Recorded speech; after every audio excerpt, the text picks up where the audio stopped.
Hey, hey, everyone. Thank you for joining tonight within the Cauldron.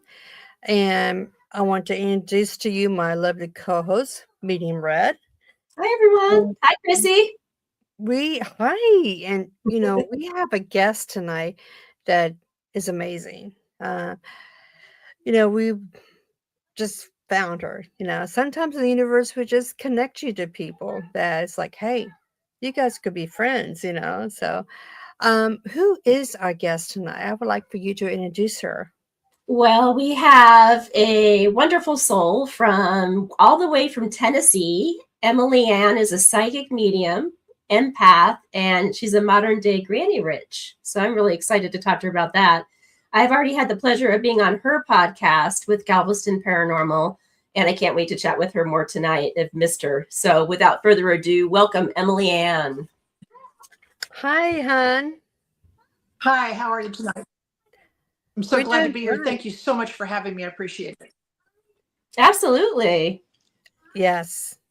Um, so I just want to reach out to everybody about you do have a Facebook page called Appalachian Visions, I do. um, which you That is just correct.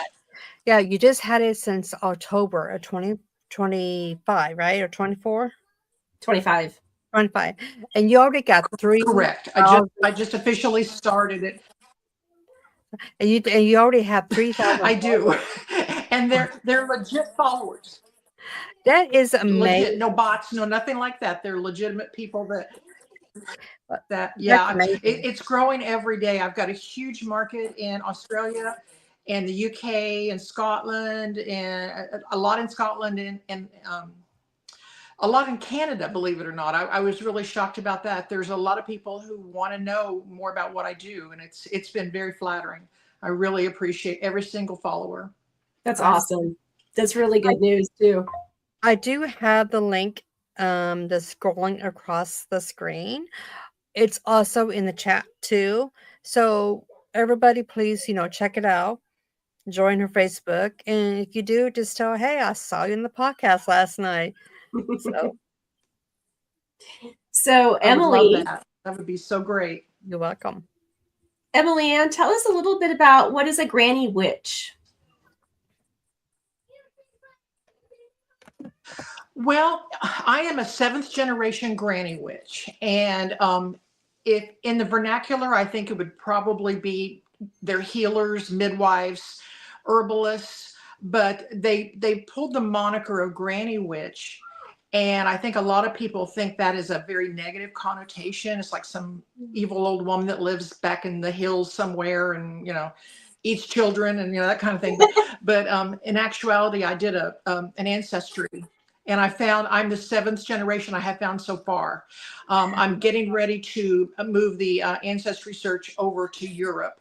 I've traced it back to Connecticut so far, and Wow. from what I find, I am the seventh one in my lineage, and my son is also a witch, so he's number 8. So, but basically, they were healers, herbalists, um, deliver babies, just kind of the keeper of the flame in communities back in the Appalachian Mountains. And it was brought over from Scotland and Ireland, and that's where they originated from.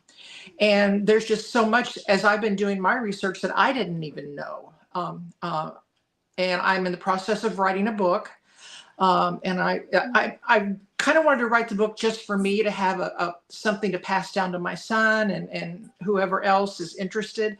And I ended up being the one that's learning so much about the granny witch culture. It's phenomenal. It's really fascinating, and particularly, I was reading it about it earlier too, but it's a lot having to do with the Appalachian Mountains too. So Oh, I got that, absolutely. And which kind of that's where I ties was into the born. name of your, yeah, it ties into you where you were born, and also the name of your company, Appalachian Visions. Appalachian Visions, absolutely, because my grannies were seers and psychics, and they were just like me. And I guess when I was smaller, I didn't think much about it because I thought everybody was like that.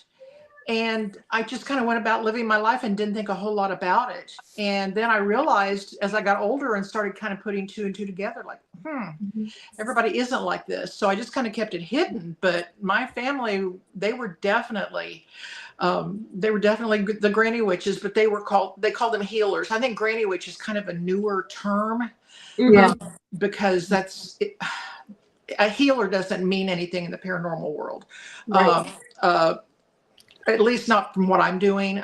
But they were just such there was a broad knowledge that these women have, that I'm astonished at the things that they have done down through the generations just to maintain life and health and these communities and what they did for them. It's been absolutely just a labor of love, but very, very interesting to me. Every day I learn something new. I love that. I can't wait to read your book too, but I can't wait you were saying you were going to go to Scotland too. I can't wait to have you go towards the Europe portion and get the information from there. Right. And find out. I'm hoping so. That would be wonderful. I can't wait to hear about that too, because that's really cool. Yeah. Yeah. You have to come back on after you go to Scotland. Yes. I will. I absolutely will. And of course, keep us updated on your book though too. That I'm doing a lot of the ancestry, trying to find more ancestors right now. And I've actually found some pictures, believe it or not. And if you don't believe in granny witches, after the pictures I found, you will. Because, I mean, they're like the epitome of granny witches. It was absolutely, I was gasping as I was going through and actually finding these things. And I knew my great-grandmother, and she was this little tiny 90-pound wrinkled skin, just what you would think of it as just a little hill woman. But she was the herbalist and raised the herbs, and she had her garden. She raised 9 kids and just a phenomenal soul. And some of the stories, I'm glad I held on to them, but I kind of had to go back and rethink through my childhood. I mean, I remember talking to her on this day, and she told me this and things that I didn't put any stock in at the time. I thought it was just a story. I wish I had some way to have recorded them now, because it's exactly what I'm recompiling to put in my book, because it's been just so interesting. I love it. That's awesome. I know. I always love learning every day too. I always say I'm a student of life. I like to learn, and I want to, absolutely embrace everything that's coming to me, which is one of the reasons why I'm so thankful for Chrissy, bringing me on and taking me under her wing and her family and everything, and love them to death. They're such great people. So, and we learn so much from each other. It's not just her from me, but it's from me to her. So we balance so much out. So, like I was saying, the universe just kind of puts everybody together that for a perfect match. And yeah, I'm really blessed. Really blessed. I am too. So Emily, I think something else that has kind of fueled the interest I'm sorry. No, go ahead. I think a lot of what has fueled the interest. Can you hear me? Mm-hmm. Yeah. Hello? Yes, we can hear you. Okay. Yeah. You're fine. Great. I've had a lot of these girls who have become homesteaders that are raising gardens and the herbs and raising animals and doing a lot of the holistic things, and that's what the granny witch has done down through the centuries. And there's a new homestead craze that all the women are doing these days, canning and raising their gardens and their animals, like I said, and want to go back to what we were doing 100 years ago, 200 years ago. And I've had so many people reach out to me that are doing that now and applying the granny witch philosophies to what they're doing. And it's been a lot of fun meeting these girls. Getting back to basics, the younger generation. I mean, in the young moms. We have a coven member that lives in Colorado. Well, she lives in off grid by Crestone, Colorado, and she's been living off grid for about 8 years. Right. And she built everything up. Her and her sons built everything up, from the land, and she has goats, chickens, a lot of stuff, a lot of creatures that I do too. I have chickens. It takes a lot, because if you get up early, feed the chickens, make sure you have log on the fire, plenty of log. She starts preparing for winter like in July, I think, cutting the wood and everything. She has to go like probably a mile away to get a water and everything. Um, make sure she has plenty of propane for her generators and everything. We was there for a weekend, and I tell you what, it was hard work. I'm just like, oh my gosh, she does this every day. And now, since her sons are, left the coop, she has to do it by herself. I'm just, Oh, wow. I praise her 100%. And still does her goddess work and everything. She does the herbs, she cans and everything. I'm just like, oh my God, I don't see how she does it, but she does it all. It's, kudos to everybody who does homesteading. I highly appreciate you. Yeah. I don't think I'd have the patience to be able to do it or the stamina. I can Yeah, barely well, keep up with my own life. I couldn't do all that. I have chickens, and I have rabbits, and I have honeybees, and I raise a garden, and I do have all my herbs. I do those, but I have electricity, running water, indoor plumbing, the whole deal. I don't think I could go that far yet, but I have developed a knowledge that if I needed to, I could. Yeah. Because that's the way my ancestors lived. And that's something else that, excuse me, that I've just been so excited to learn about how they lived and what they did. And nothing went to waste. And, but they also honored, a granny witch honors nature. It's a pagan background with Christian roots that have attached to it over the centuries. Most granny witches were also Christian, but they also honored nature and the goddesses of nature, and what the nature is their source of life. And that's just been a wonderful thing to learn about how my grandparents, great grandparents on back lived, and how they ended up here in the United States. It's crazy. And the majority of the Scotch and Irish people, excuse me, ended up in the Appalachians, and that's where all these this way of life has come from. Is Scotland and Ireland, and parts of England, but mainly Scottish and Irish. Well, we all have the ability to do that. We really do. But over time, social media, society has taken its toll on us all, where we don't get back to the basics. If we have to, I think a lot of people can, but I know there's a lot of people out there that's probably cannot do it, so. It's Granny witches, I think the ones that I've met, they're very different. I mean, like, I have no nails. I've never had a manicure in my life. I've never had a facial in my life. My hair, I just let my hair grow. The hair on a granny witch is part of their power, part of their strength.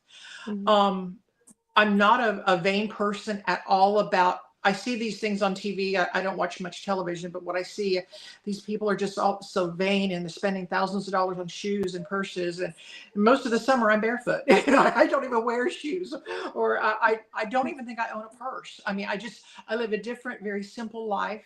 I can a lot of my own food. I freeze food. I preserve in a lot of different ways. And in addition to that, I maintain a practice as a granny witch, and I also claim gray witch as well. I can do dark magic, I can do light magic, and as did our granny witches. I mean, if they had to hex somebody, they knew how, and if they had to, if somebody wanted a love spell, they knew how to do it. And it was just a melding of their talents that made them so interesting to me to want to do what I'm doing today, and let more people know about where I came from, and that these ladies existed, and they still do. They still do. Absolutely. And that's a perfect way to be, really. I mean, in my opinion, I love to can, I love to garden, I love nature. I don't like shoes. I wear socks outside sometimes because my feet are kind of tender, but I do wear socks outside, but there's still no shoes. By the end of the summer, my feet are pretty tough. I have to get the old, I don't know what, the little scrubby thing, and my feet look pretty nasty by the end of summer, but oh well. The cheese grater or whatever they call it. That's what I call it, the cheese grater. Yeah. Those little file things or whatever. Yeah. Yeah. They're fixable, but it's just that's how I love to live. And I raise an organic garden. I don't use any chemicals. I bake my own bread. I'm very particular about, how I do things, because you put a lot of love and effort and energy into it. Just like you said, I have a fire pit outside where I do a lot of my spells, a lot of my magic work. I do it outside. And just so much that I have found that integrates all that together. It's become more of a lifestyle for me, and I love it. I absolutely love it. I used to be a girly girl. I mean, I was a model back in the 70s. I lived in New York, and I was a model, a magazine model, and I did all that stuff. But now I can't remember that part of me that existed, because that doesn't even live in me anymore. And it's just a transformation that I'm just so grateful for. It'll be really interesting. I can't wait to see what you do come back from Scotland. Like we were talking backstage, I was just in Ireland in 2025 in May. And I remember you saying that. I remember that. And I went to the Blarney Castle, and I actually didn't even want to go into the Blarney Castle and excuse me, kiss the Blarney Stone and stuff like that. It wasn't even important for me to do that. The grounds are what I really wanted to see. And I spent all day walking around the grounds of the Blarney Castle, and they have, the fairy gardens. They have, I'm having a hard time hearing you. Oh, sorry. Hang on. That's okay. Turn that up a little bit, see if that makes a difference. But they had the witch area, the witch's den and the witch's kitchen and stuff like that. And it was just, I felt so at home there. I was like, yep, this is where I'm supposed to be. And then to come and find out that, through my lineage, I was a McCarthy, and I was a McCarthy Moor, which was the, which is the Blarney Castle in the 1800s, when the English came over and raided Ireland and took over. I had a Hannah McCarthy marry a John Cunningham, which was, and then they went to England.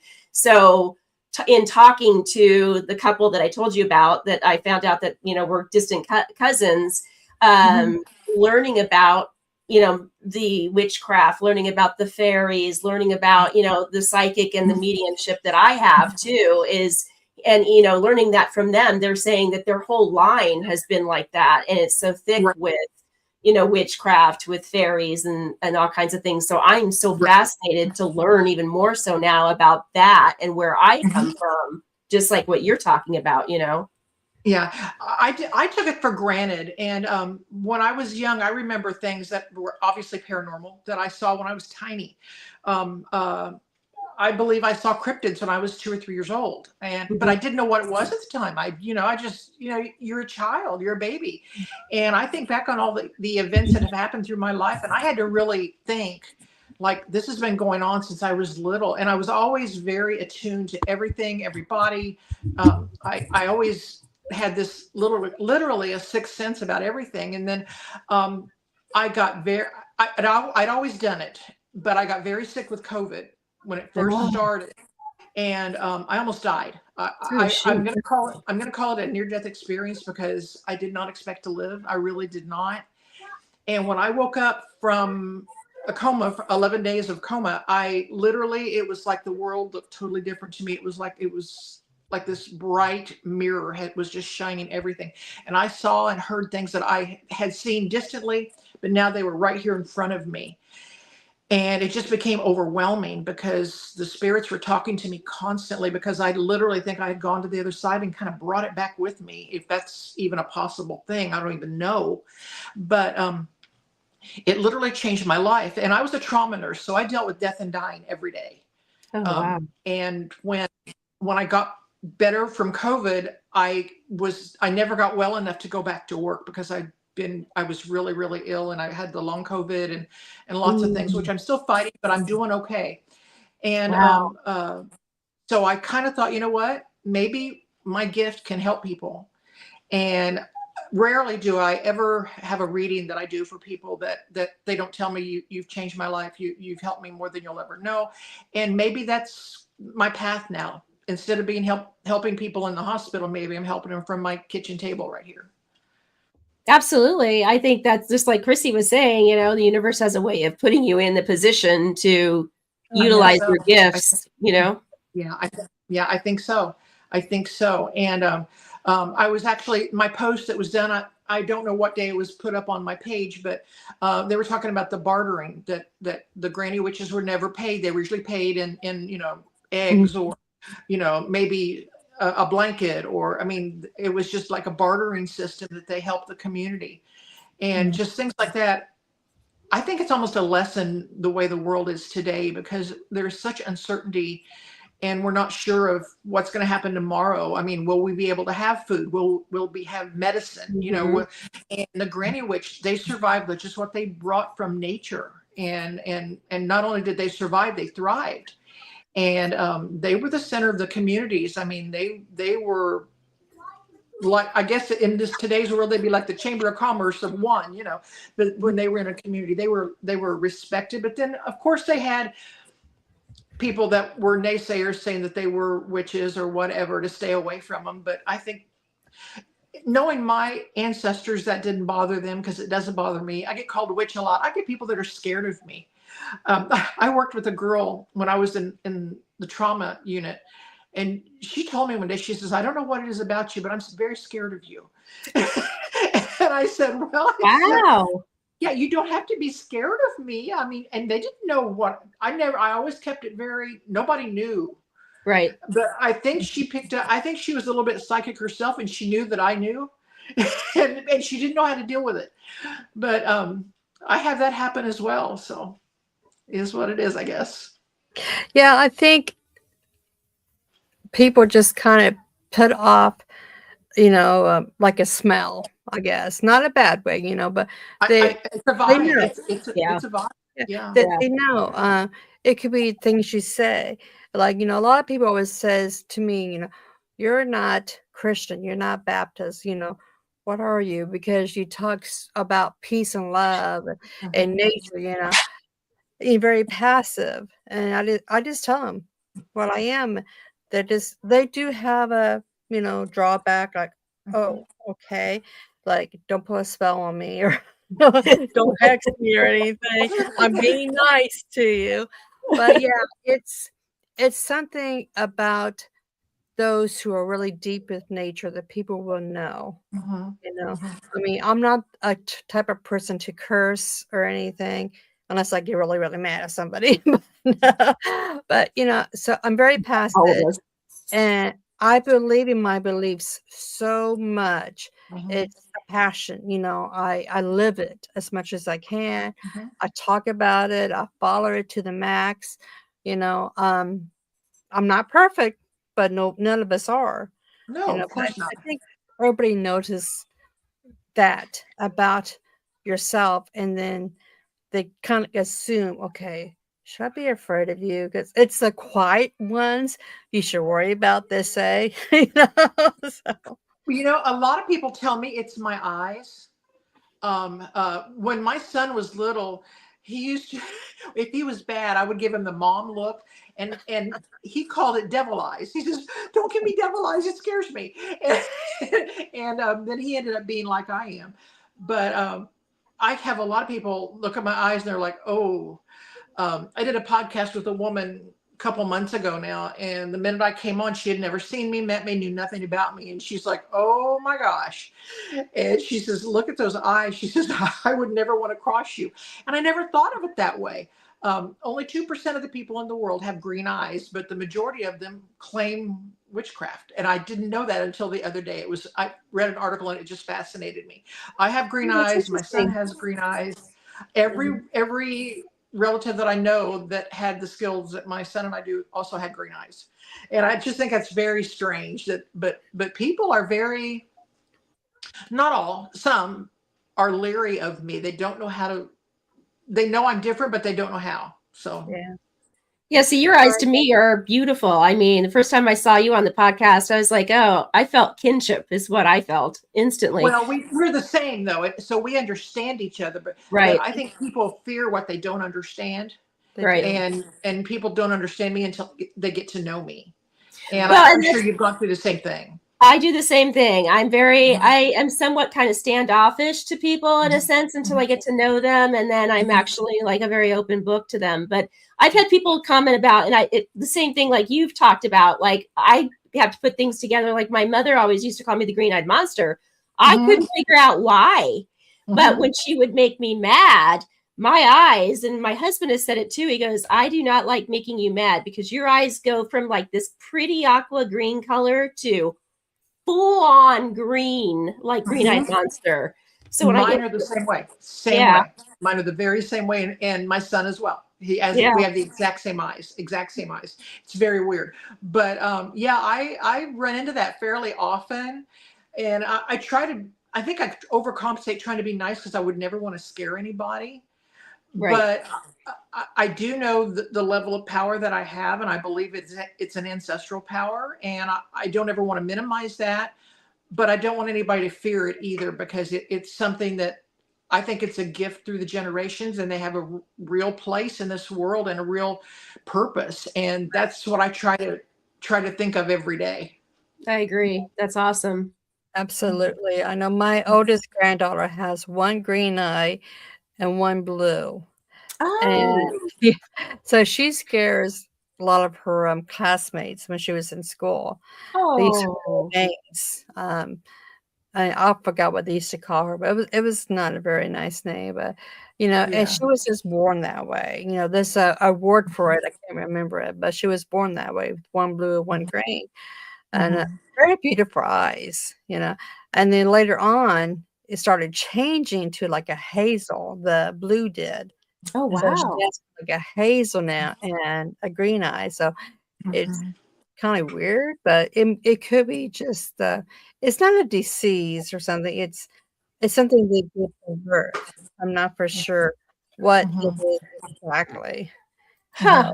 That's really interesting. And it reminds me of David Bowie, only David Bowie's was by like he got in a fight with somebody and it changed the Mhm. color of his eye. And he always said afterwards, he always wanted to thank that guy because it was such an iconic, thing for him that he made it into a trademark. So she could make a Yeah. trademark out of it. I love David Bowie. I always loved him. I'm sad when he passed. I know. Same here. So tell us a Yeah. little bit about you're part of Galveston Paranormal, and so you help Yeah. out Mark. Yeah, Mark and I actually, he's still here in Tennessee. He's getting ready to move to Galveston, and he's changed the name of his group, and he's got a group of people in the Galveston area that he's going to do his paranormal investigations with. I met him here in Tennessee. I was sitting here one night, and he was kind of the catalyst for me to start doing what I'm doing right now. A couple of years ago, I was sitting one night. Bass man, which is what I call my boyfriend because he's the bass singer, was on the road singing, and I was here one night just hanging out and going through Facebook, and I came across a Facebook Live that he was doing, and I started listening to it, and it kind of resonated with me, and I sent him, and he said, I am looking for a psychic to come with us on our investigations. And I just randomly messaged him. I'm psychic and I live here in Tennessee, told him where. At the time we were living in the same town. And he messaged me right away and we got together and he had an investigation he wanted me to go on. And we just kind of hit it off right away. And he had dealt with some psychics who were probably not what they said they were. And I think he was a little skeptical. But after 20 minutes into the investigation, he knew I wasn't because I confirmed things that he had questioned about. And we just have been friends ever since. And so I go on and co-host with him in the Galveston Paranormal. I'm getting ready to start podcasts of my own. I've got some people lined up later this spring. I'm kind of busy right now and don't have the time to do it, but it's coming up in the near future. And so we do the Galveston Paranormal podcast on Friday night. And he and I and his fiance have just become very good friends and like-minded and support each other. Awesome. Awesome. That's Yeah. awesome. Starting a podcast is pretty easy. I'll let you know that. It's just a lot of hard work. Yeah, So, absolutely. Well, I've got a it couple really- of admins that do a lot of stuff for me because when I don't want to talk to anybody, when I'm doing a reading for somebody, I don't want to know anything about them. Mhm. My admins take all the emails and messages that I get. I have no contact at all. And all I get is their first initial. And because that comes up on my screen on the Mhm. Calendar. software that I use. And I get their first initial and the time of the appointment, and that's all I have. I don't want anything else. I don't want to know anything else. I want a cold read because I think if you have information prior, it really skews what you need to see. And Yeah. so my admins do a really good job for me. Yeah, I agree on that. Being a reader myself, I don't want nothing about you. I don't even want to No, know your no, question that you have for the Right. cards. no, Right. Keep no. everything to yourself. Yeah, I will tell them what I see. That's usually how I start my sessions. I understand that you have this issue. I understand that, and then I said, fill in what else you want to know. If there's something I've missed, which there's always more questions. There's always more. You couldn't possibly know everything they want to know about the reading, but I try to make certain that they know that I'm legitimate, that I'm not just Yeah. using the standard questions about, your house is cursed and you have a generational curse and you need to send me $79.95 and I will send you a spell to break the curse. And I was amazed when I started doing serious readings for people on a regular basis, how many people have been scammed by such garbage as that. And it's I just can't understand that. Oh, It's yeah. disheartening. We had It's a cover member one time who she wanted love so much. She wanted somebody to love her, and she actually spent like $500 on a love spell, and nothing came out of it at all. And this woman, she said to do something to your body, put something over your body and leave it and stuff. And she broke out in a rash. And Oh, she no. came to me and she goes, okay, I know I did something wrong. And I was, I think when you have a coven, you are protective of your students. And I was just so ticked off that I went to that store and I said, I want to speak to so and so. And they say in regards to, I go, I want a love spell. And because I was wanting her to come up from her room to, talk to her. And her assistant ran downstairs. She came up and she goes, she doesn't want to talk to you. She knows who you are and she doesn't want to talk to you. And Wow. okay. That's fine. She knows who I am though, but I just want to say that she messes with my students anymore, that she's going to get a hex on her. mhm.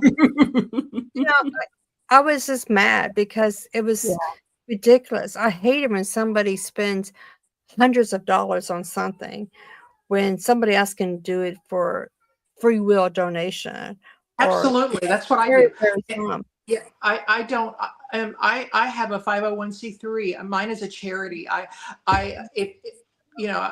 Anything that I make, I pay my expenses, and whatever's left over goes to my charity, which is an animal charity. I'm a big animal lover, and I am all about animal rescue and that kind of thing. But if you're doing it to make a living, that's fine, but do it with integrity and support the practices and support the people that do the right thing, because it shouldn't be this so many scams. I see so many people that have been scammed that can't afford to be scammed, and that breaks my heart. That hurts me, because that's not what it should be about. And it makes it harder for legitimate people, Yeah. because they're all fakes. Yeah. No, we're not. No, we're Right. not. I would never in a million years do something as a scam. There's not no way. I never do that. Yeah. That's like when I think I told you, Chrissy, like, even in the paranormal world too, that happens, not even just in, it being a witch or a medium.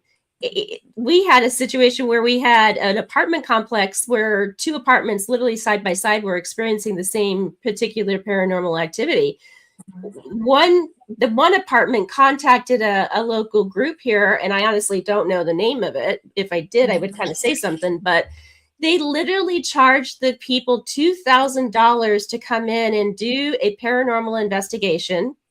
And then once they had their video, they told the people that if they wanted to have the evidence of what they picked up on, they would have to fork out another $1,000. They ended up just moving. And then the other apartment complex contacted us, and we went in and we did everything for free. Yeah, and I told did them, too. right, I what did was too. going I did on too. and everything. And, you know, I mean, it was a simple fix, but still $3,000. I was like, are you Mhm. kidding me? Well, you know, That's times are insane. tough. They're tough everywhere, not just for, you know, each of us, but also for another person, you know. Right. So why be so greedy and scam somebody just because you want the greed, you know, you want the Right. money? They're hurting Mhm. too. You know, Yeah.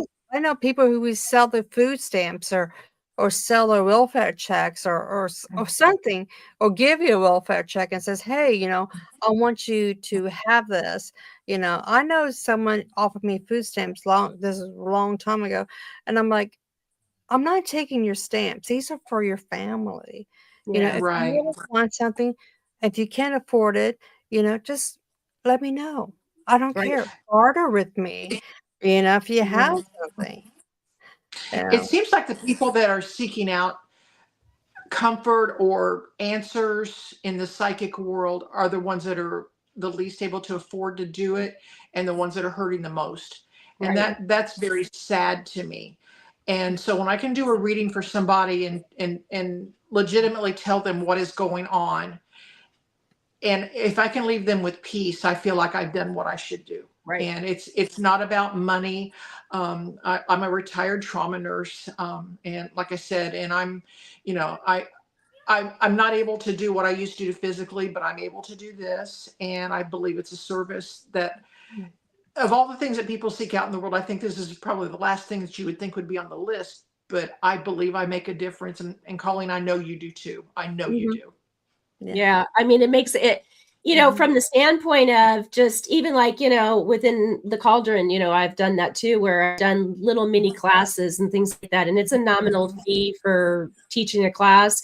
But I've had people that have Right. come and said to me, like, well, I really want to take your class, but, you know, I can't afford it. I'm like, that's okay. And behind the scenes, I'm like, this is fine. Just go and show up, you know, go and Right. learn and just participate, you know. So it is, you're absolutely right. Those are the people that are wanting to know, they have a thirst for what's going on, and they don't have a lot of money, but Mhm. they're willing to at Mhm. least, you know, barter in some cases with you too. Like one of the within the Sure. cauldron, she does tarot cards. So she goes, I'll do a tarot card reading for you. And I'm like, perfect. Uh-huh. I love it. I'm That's happy with that. great. That's fantastic. Yeah, exactly. Because that's not my strong suit. I'm not strong on tarot. So I'm like, if someone gives me a tarot card reading, I'm like, I love it, and I'll be patient and listen and learn, you know. Mhm. Right. Yeah. I cannot do tarot, but my son can.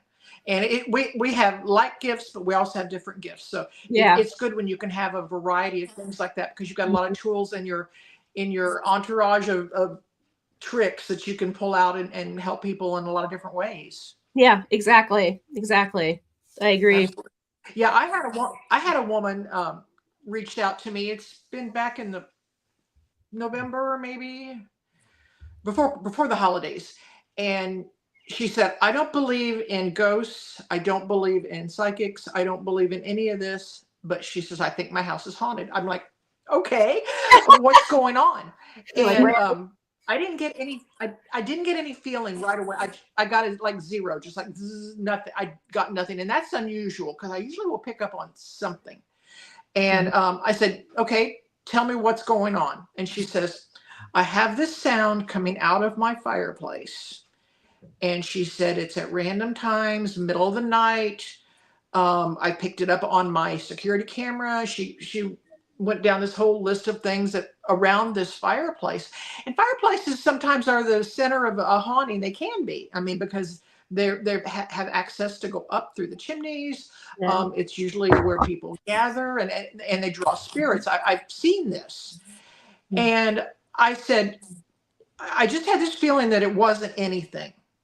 And I said, is it a gas fireplace? And she said, yes. I said, have you called the gas company and had them adjust your regulator? And she says, no. And I said, do that and see if it stops. And she called me back and she says, oh my gosh, she says, I'm so stupid. She says, how did you know that? I said, because I had a gas fireplace. It's not because I'm psychic, you know. And she Because said, I'm I psychic. literally had contacted I had contacted somebody who was supposed to be able to break hexes and take demons out of your house. And she said they wanted $1,500. And I thought that was terrible. You said 2,000. And this was a very affluent woman that lives in Franklin, which is like the la-di-da section of Tennessee where I live. I mean, that's where the rich and famous live. And she said, I was not going to pay $1,500. I'll live with a ghost. And she says, I feel so stupid. But, you know, things like that, when people are using somebody because they think they can, and they obviously knew this woman had quite a bit of money, but I wouldn't have taken her money anyway. It was ridiculous. It was ridiculous. Right. Yeah, I agree. That's crazy. It's true. True story. True story. Well, you know, there's a lot of people that is very skeptical of anything out of the norm, anything paranormal, you know. And Right. you know, there's like, yeah, right, you know, you're not this, you're not that. But, you know, how do you deal with that? You just kind of let it slide and it's like, okay, whatever, or do you kind of like Well, rebuttal? I tell everybody, no, I tell everybody right up front, I am not here to convince you. If you believe in me, great. If you don't, great. It does not offend me. My mission in life is not to make somebody believe in me.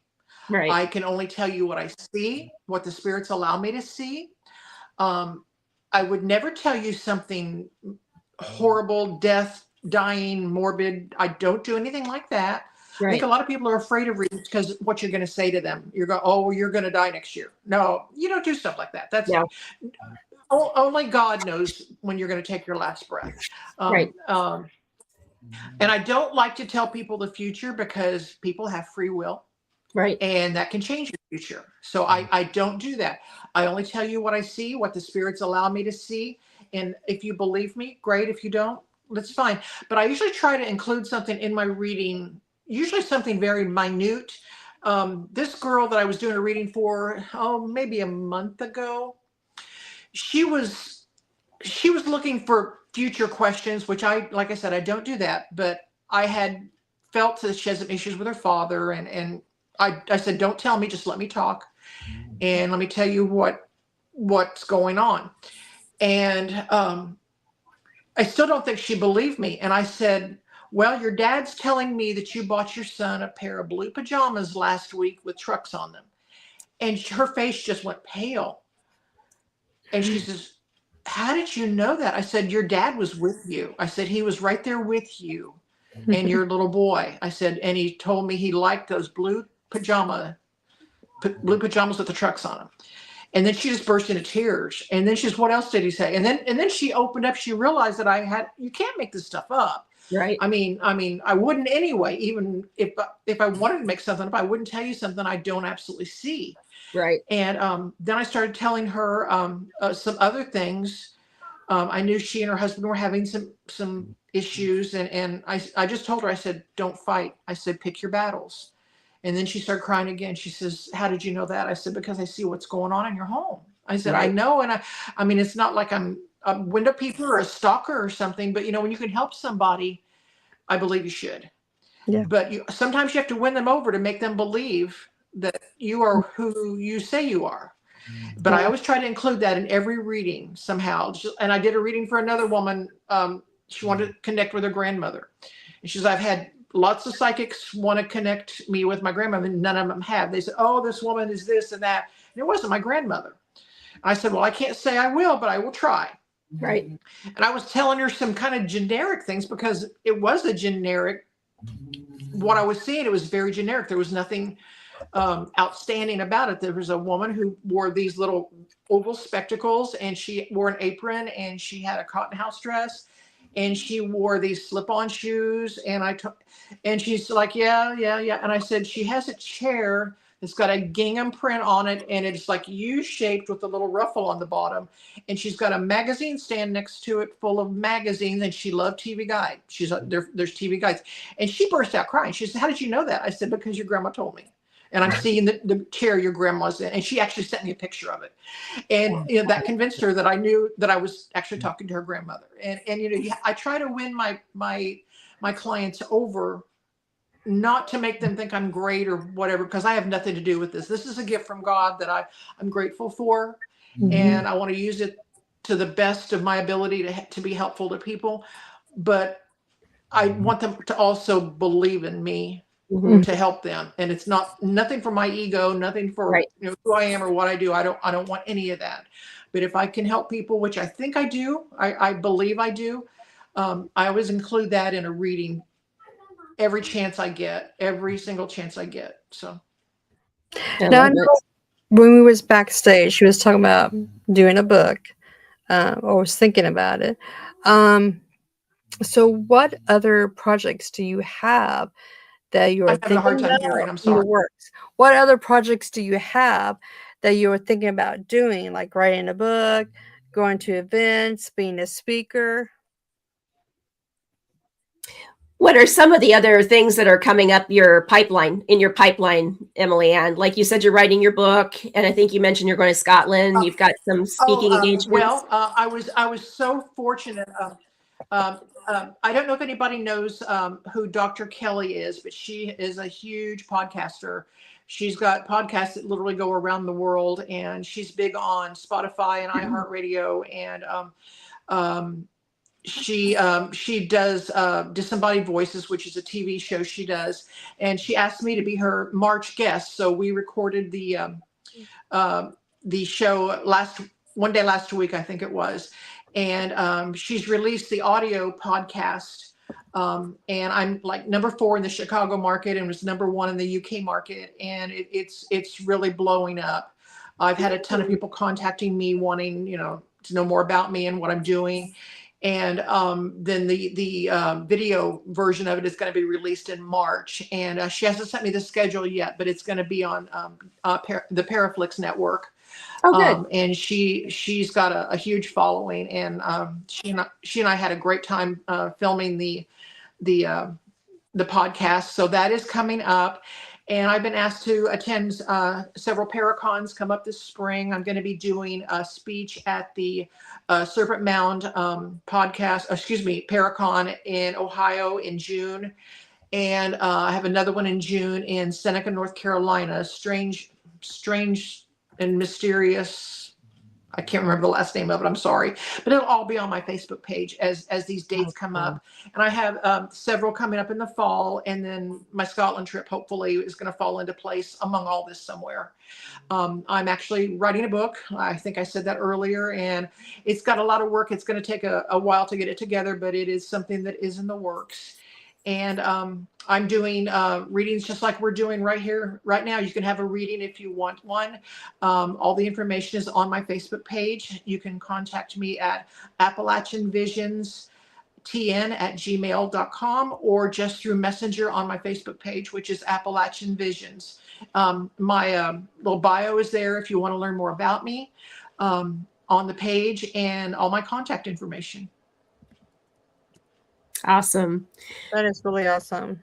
I do have a quick question. It's kind of a deep question, but I had an answer for it. It was something my husband asked me as we were driving to Tucson, because obviously we've got the nationality of the of Nancy Guthrie missing. And I'm having the sound is breaking up. I'm sorry. That's okay. So I'm my having husband a really hard time hearing you. The sound's breaking up. Hang on a second. Let me try that. So my husband had a question. He said that, with Nancy Guthrie being missing in Tucson, Arizona, he's like, how come more psychics or mediums haven't come out to try to... I can't hear you. Oh, okay. It's okay. She was saying with Nancy Guthrie being missing in Tucson, her husband was wondering how come more mediums hasn't come out to talk about it, or to say, I find her. Yeah, how'd you find her? Can you hear that? Did you hear that? I'm sorry, I can't hear you. Okay, we're gonna put in the chat. Yeah. Just a minute. Excuse my. So.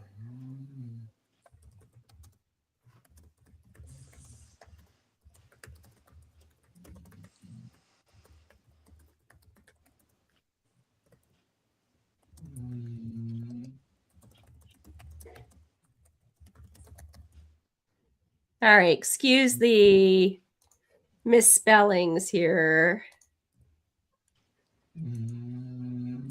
Okay. Go. Let's see if that. Okay. In the chat, Emily Ann, I put it in there. See if you can see that. I'm sorry, I haven't been able to hear anything. Oh, That's okay. You're going to have to repeat. I'm so sorry. No, look at the private. I got no sound. I'm sorry. That's okay.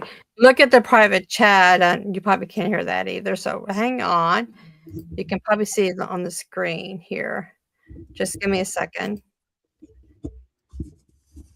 Okay. Yeah, get this up. I'm going to put it on. Okay, it's coming up. Let's see if you can see that. Yeah, and the notes there. Okay. There. Do you see that? Emily Ann? Look down. We might have lost sound. I think we lost sound completely. We might have. Yeah. Oh, wait. She's put her glasses on. Okay. Okay. Just your opinion. I didn't hear a word you said. You're going to have to repeat. I'm sorry. Sorry. Just your opinion. Just your opinion. I don't know. We lost sound for some reason. I don't know what happened here. There. Let me just put it there. Yeah, there we go. Okay. If not, we might need to. That's okay. We don't need to worry about it. Don't worry about it, Chrissy, since we've got the sound. I don't understand what's happening, why our sound is gone, but I've got it on. Okay. Okay. That is fine. But that being said, since we did lose some sound, I'm so sorry about that. To the audience, I just want to say thank you for watching Within the Cauldron. Please subscribe. Look up Emily's Facebook. And everybody have a blessed night. Blessings Thank you all. Thank you, Emily. Hang on for 1 minute.